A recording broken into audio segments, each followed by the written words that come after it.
السلام علیکم ناظرین حضرت خالد بن ولید رضی اللہ تعالیٰ عنہ اپنے چچا زاد بھائی اکرمہ رضی اللہ تعالیٰ عنہ کا یہ حال دیکھ کر آپ کی طرف دوڑے، ناش کے سرہانے کھڑے ہو کر روئے اور فرمایا، کاش حضرت عمر رضی اللہ تعالیٰ عنہ میرے چچا کے لڑکے کا خاک و خون میں لوٹنا دیکھ لیتے، تاکہ انہیں معلوم ہو جاتا کہ جس وقت ہم دشمن کا مقابلہ کرتے ہیں تو نیزوں کی نوکوں پر کس طرح جاں بازی کے ساتھ سوار ہو جاتے ہیں۔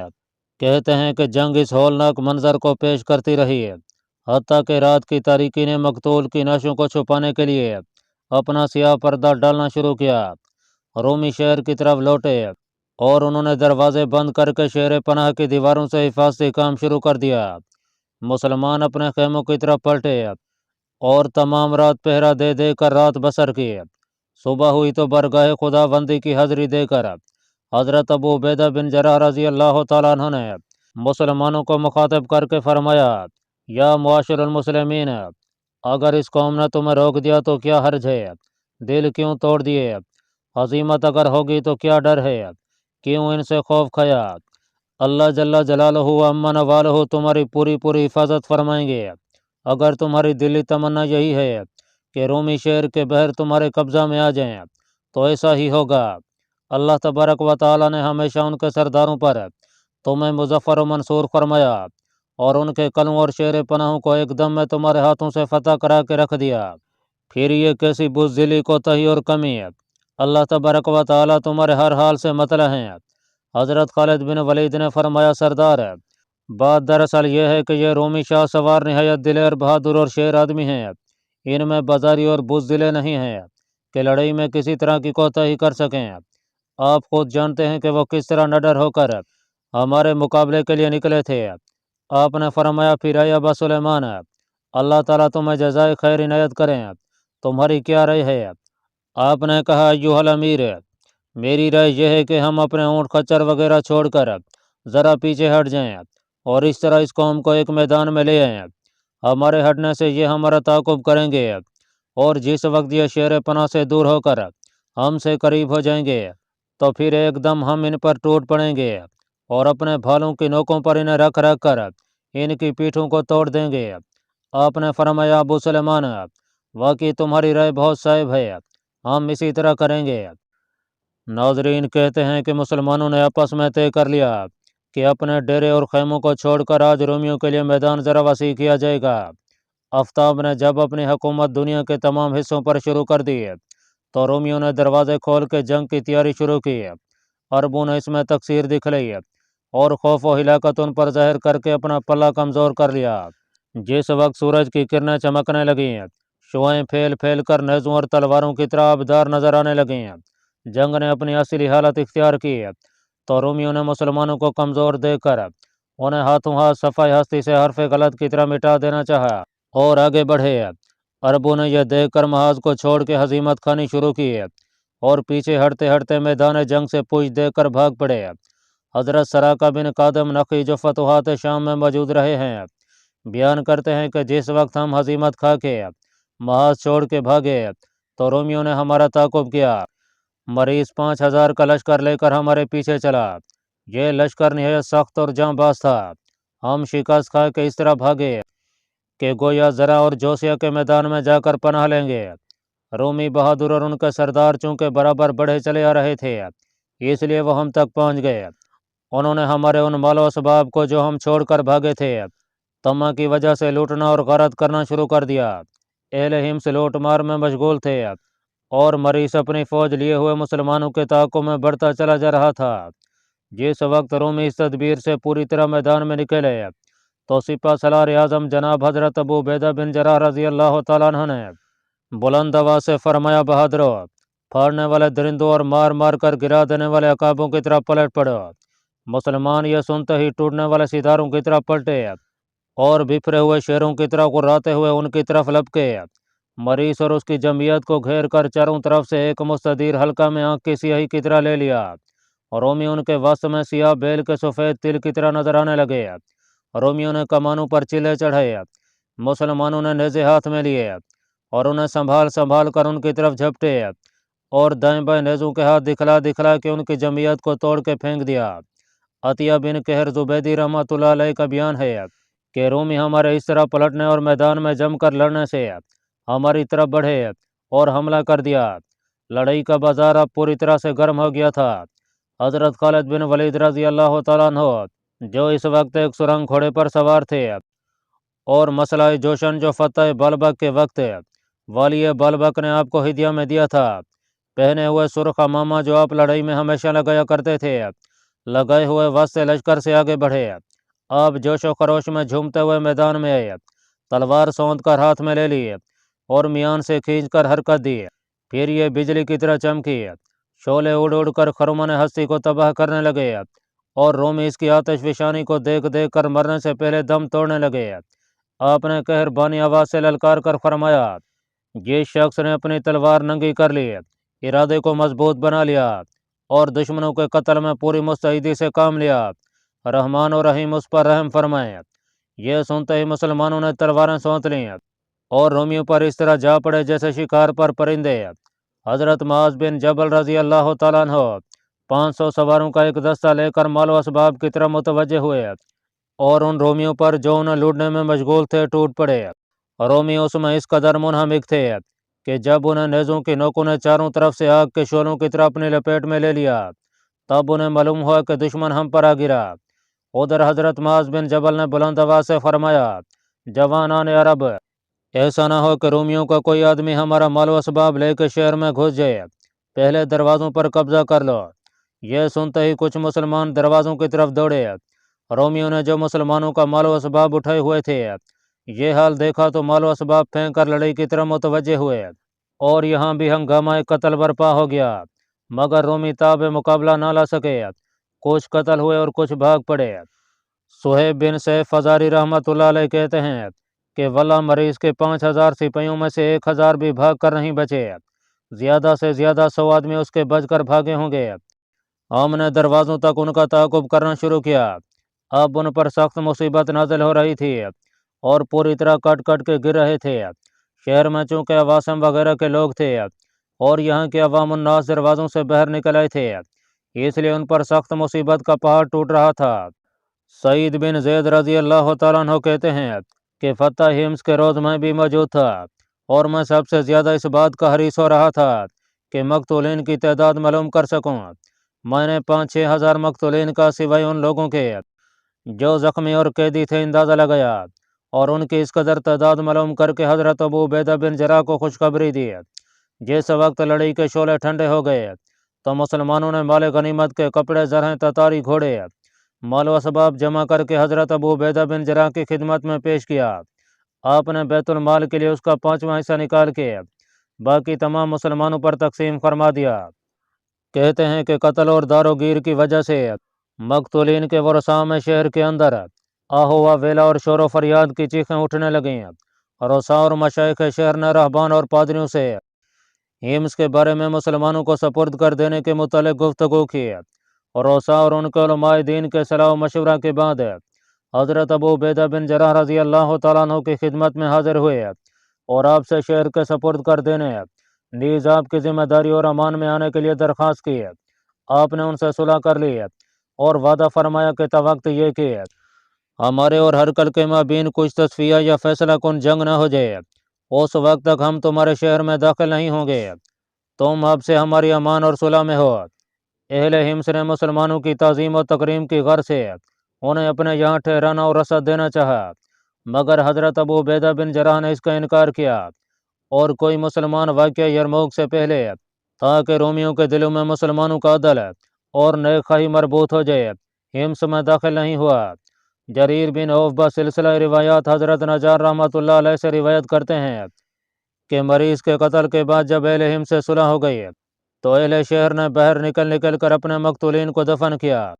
مسلمانوں نے بھی شہداء صحابہ رسول اللہ صلی اللہ علیہ وسلم کی تفتیش کی، جن کی مجموعی تعداد 235 تھی۔ یہ تمام شہداء قوم حمیر اور ہمدان سے تعلق رکھتے تھے، البتہ ان میں سے 30 آدمی اہل مکہ مکرمہ میں سے تھے، جن میں حضرت اکرمہ بن ابو جہل، صابر بن جریح، ریس بن عقیل، مروان بن عامر، منحال بن عامر رضوان اللہ تعالی علیہم اجمعین بھی شامل تھے۔